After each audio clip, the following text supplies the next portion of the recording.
Je vais vous lire un extrait de La mort a pour vous, l'ultime chemin de Walter Benjamin, de Jean-Pierre Bonnel, ici présent.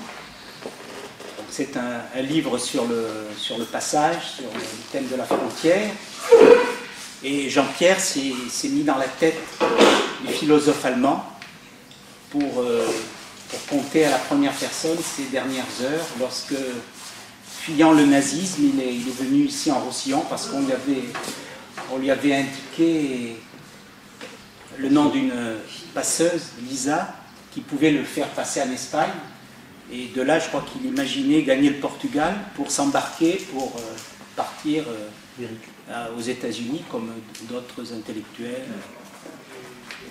et personnes pour chasser qui devaient chercher une vie meilleure. Et donc son livre réfléchit à cette notion de frontière. Et ce que raconte Jean-Pierre, c'est que Walter Benjamin avait avec lui une valise qu'on a retrouvée, mais qui malheureusement s'est perdue en Espagne, dans laquelle il y avait son dernier manuscrit. Et donc on ne saura jamais ce qu'il y avait dans ces derniers manuscrits. Et dans son livre, Jean-Pierre essaie d'imaginer ce qu'il y avait. Alors voici un extrait donc sur ce thème de la frontière.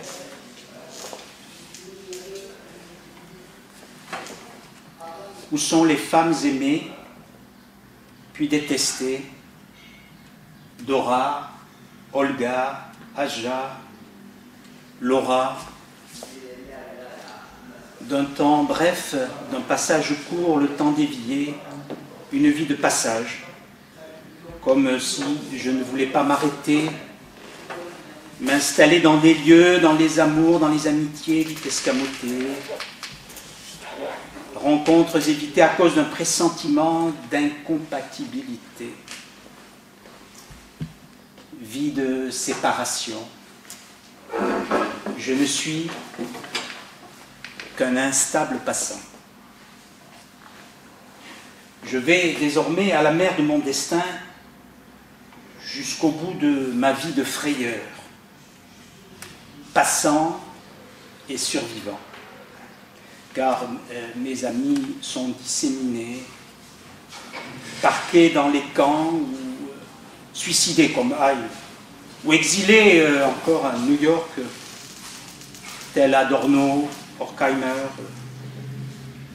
ou ailleurs où nulle part comme moi qui ne suis ni d'ici, ni de là-bas, ni d'Allemagne, ni d'Israël, d'Europe peut-être, de la terre.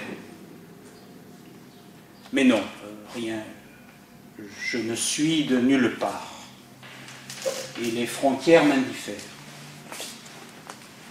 La frontière n'est rien.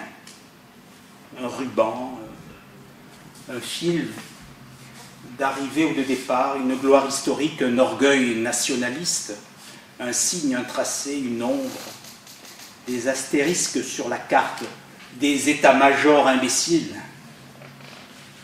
Les hommes s'emprisonnent eux-mêmes, tant pis si la frontière est dans leur tête. Ah, continuons, Lisa, c'est le passage ultime, la dernière passade. Nous vivons l'éclair, un temps de fulgurance dans la totale désespérance et dans l'absolue déchéance. Frontière, tu te veux avenue, tu n'es qu'une impasse. Je voudrais, comme l'ange de Paul Klee, avoir un répit, profiter du moment, de l'endroit, des compagnons d'infortune. Tous les quatre, nous voudrions avoir le temps, le présent pour nous. Mais lui, il ne veut pas de nous, il nous pousse, nous souffle dans les ailes, nous tire dans les pattes. Et ce tragique quatuor n'a qu'une voix d'outre-tombe. D'ailleurs, ne parlons plus guère en marchant, même si Lisa tente de nous suggérer une perspective. Frontière, tu nous tiens dans tes entrelacs, dans les entre-deux du proche et du lointain, dans tes jeux d'ouverture et de fermeture, d'espoir et de désespoir, d'offrande et d'anéantissement.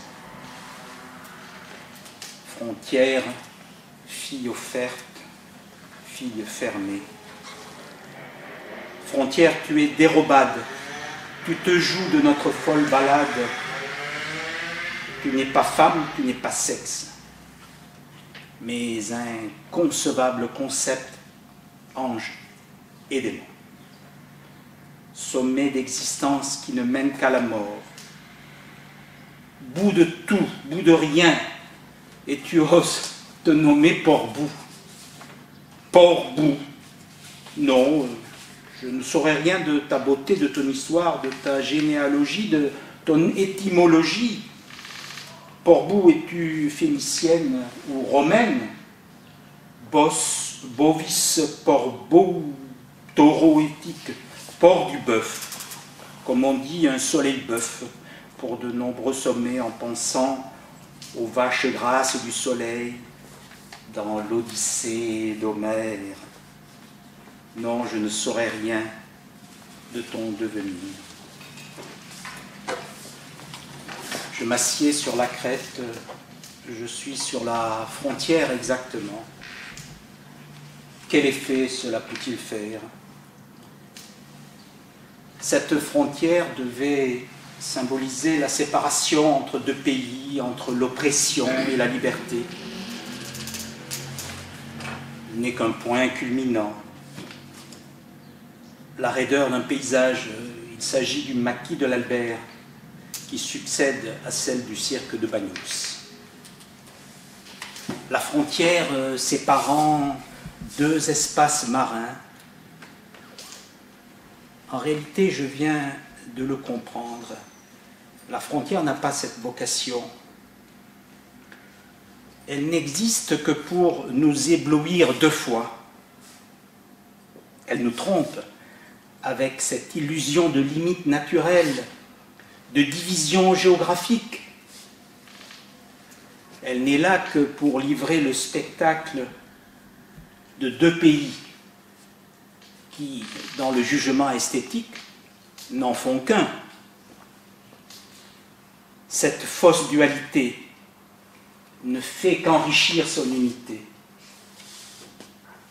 Cette frontière, pour moi, s'invente comme un sommet mythique.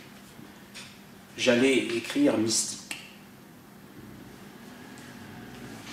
Bien voilà, je suis allé à la frontière, je suis arrivé à la limite, à l'extrême limite physique, géographique, mentale, et je dirais même philosophique.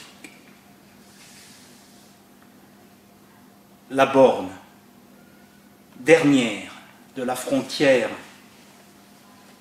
pierre miliaire d'une mort de millénaires, est là. La frontière désormais intérieure entre vie et mort, néant radical et questionnement sur l'infini, l'impermanence. Elle a une réalité maintenant.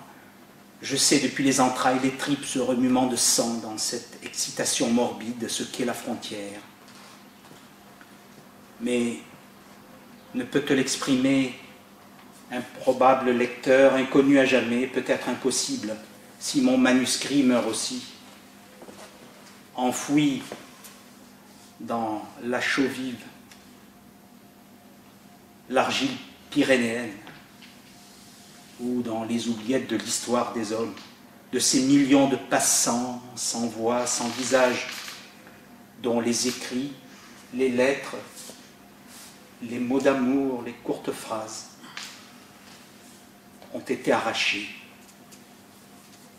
à leur génie méprisé. Voilà, Jean-Pierre Bonnet.